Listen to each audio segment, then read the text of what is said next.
boneless crispy pata. Okay? Pero may buto po yan. May buto, bubunlisin natin to. Wow. Alam mo ba kung paano bubunlisin to? Okay, sa ating mga viewers, yung mga katulad nito ating mga binibining at maginoon sa ating harapan ngayon, hindi sila kumukurap na kaganon. So, bubunlisin natin itong pata. Gamit natin ang boning knife, Rocco. Oh, boning knives. Boning knives, yes. So, ganyan lang. So, simulan natin dito sa may tinatawag natin na pinyon ng ating front leg. So, natanggal na natin yung una, no? Sa may pinyon. Ito naman yung natitira. So, ganito yan, ha? Yan. Diba? May sayaw pala yun. Siyempre, may sayo para mas tarap, diba? Hindi yung malungkot ka. Pata na nga eh. Malungkot ka pa. Dapat matuwa ka dahil pata, di ba? Pata. Diba, ano? Mahilig na rin sa ano? Pata? Crispy pata? Oo naman. Kung sino ba ngayon ng crispy pata? No? Everybody love crispy pata. Siyempre, depende pa rin sa pagluluto. No? Okay, so, matyaga lang. Ito ay napaka... Tough ba? Tough ba yung ano? Hindi ah. Para ka nang naglalaro, di ba? Ganyan lang, oh. Para ka nang naglalaro. Yan. Question. Kunti na. Paano ba? Abot po front leg, di ba mas malaman po yung mga bandang nasa likod, yung hind leg? Oh, yung hind kasi, alam mo, pag niluto mo siya, hindi kasing crispy nito. Ginagamit lamang yung back leg o kaya hind na pata. Alam mo kung saan ginagamit ng Rocco? Saan po? Sa mga patatim, yan, paksiw na pata. So, hindi pala basta-basta ano? Kung ano, nung... Oo, dapat. Ayan ha, naputol na yung pinyon niya. Yan. Yun. So, ilalagay lang natin dito sa kumukulong tubig para po lalong lumasa ang ating pata. Tumigas ang muscle nyo. Oo, yan. Kailangan nyo ato ng masahe. Now, okay, salamat, Rocco. Titimplahan natin yan ng salt. Salt. I-rub lang natin ng salt. Yung mga napapanood ko sa TV, may gumagano doon ba sila? Ito po. Aluminum foil. Balutin natin. Yan. Wow. Balutin natin. Tapos Pwedeng ihiwalay. Ayaw mo ito, pwede rin. Pwedeng buo. Okay, so ito ay babalutin natin. Diba? Yan. Huwag kayong malulungkot dahil malapit na itong kakain. Malapit na maluto. Okay? So ilagay lang natin dito sa loob. Yan. Wow. Titimplahan lang natin ng bahagyang salt. Pwede ko subukan yun? Pwede. Ayun. At saka laurel. Ayan. Yan. At lagyan natin ng pamintang buo. Wow. Yan. Ito na, timplado na lahat, di ba? Tatakpan natin. Yun ang kailangan. Yan ang kailangan. Wow. Ayan na po, sinimmer natin sa loob ng 3 oras. At mayroon na po ako dito ang aking yung advance. Ito na po, yon. 3 araw. 3 araw. 3 oras, ayan na po. Dinagdagan ko ng isa. Ang dahilan po, para hindi po maghiwalay, binabalutan ng fuel. Katulad nito, wala na po. No? Example lang po yun. So ito na po yun. Yan. Alright. So gagamit tayo ng Tuning fork. carving fork. Alright. So ganyan po, ha? Sep, question. Yes. Paano po pag magiging crispy sa outside tapos juiciness sa inside? Ayan, ganito yan eh. Ito kasi, pre-cook na. So, madali siya maging crispy.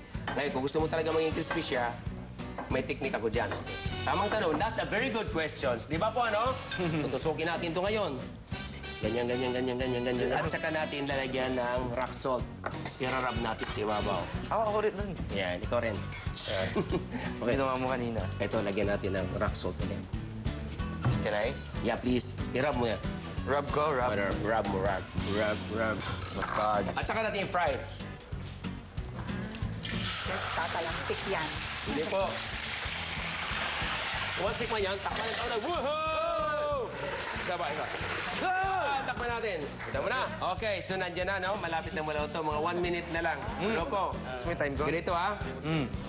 Bago mo pakain sa kanila. Oo. Ganyan, ha? Oh. Nakakatakot naman yan. Para maging crispy. Sige, lagyan mo. Dito, ha? Sige, lagyan mo. Pwede mag-practice. Yes, yan. Ganun ha. Teka lang. Okay. Yan mo ako pag tinamaan ako. Oh, game. Sige. Yes! Yan. Narinig nyo, ha? Yun! Tagumpay! Tagumpay! Mabuhay ang crispy pata! Well, bata, luto na. So, kukuha natin yung lalagyan dito.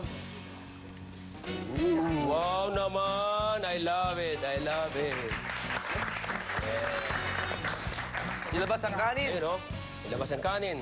Okay, so, habang nandyan yan, medyo natutuyo ng konti. Lalagyan ko lang ng paprika para gumanda. Ping, ping, ping, ping, ping, ping, ping, ping, ping, ping!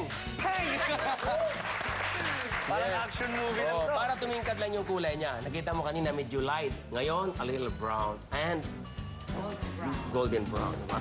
Ito po, of course, Filipino tayo. Mahilig tayo sa matamis ng konti. So, lalagyan natin ng kunting sugar. Optional. Sugar, okay. Okay. Optional lang yan. Sauce na itong gagawin natin. Yeah. Kunting sugar. Tama na yan. Then, of course, may kunting salt. At may chopped garlic. Yeah. Oh, I love garlic. Siyempre, hindi tayo makumpleto, lalo-lalo sa ating pamilya. Ito ba mahilig sa sili? Yung dalawa, i-display ko na lang. Yan. I-dekorasyon ko. Ito nga. Yan. Tandaan, chef. Okay lang, bayad na yan. Is insured yan. Alam mo, sa pata, talaga masarap kapag manghang, di ba? Pag kinakain mo yung Tapos kuha ka ng kanin. Dadamihan mo dahil manghang, di ba? Naranasan mo yan, Rocco? Yes. Kaharap ang mga girlfriend mo? Pwede mag-CR, CR. Hindi, bawal. Bawal siya dyan. Okay, lalagyan na. Garlic na tayo. At of course, may sibuyas. Yun. Sino bang... Nakakaiyak. Paano ba yung... sino nakatuluyan mo doon sa dalawa? Si Pia o si ano? Sino ba talaga sa kanila sa real life mo? Bulong mo lang. Kilala niyo naman pag dumadalaw ako sa taping niyo eh. Sa tweets, di ba? Oh, nga pala! Yun na nga. Ikaw hindi nadalaw ko eh. Kapag katiwalaan mo ko sa sinasabing secret. Oo. Sa totoo siya. Ay, talaga? Oo. Siya talaga. Nakainis nga eh, di ba? Ay, nako. Sinasabi ko na nga ba eh. So, lagyan natin ng sibuyas po. Lagyan natin ng kamatis. Optional.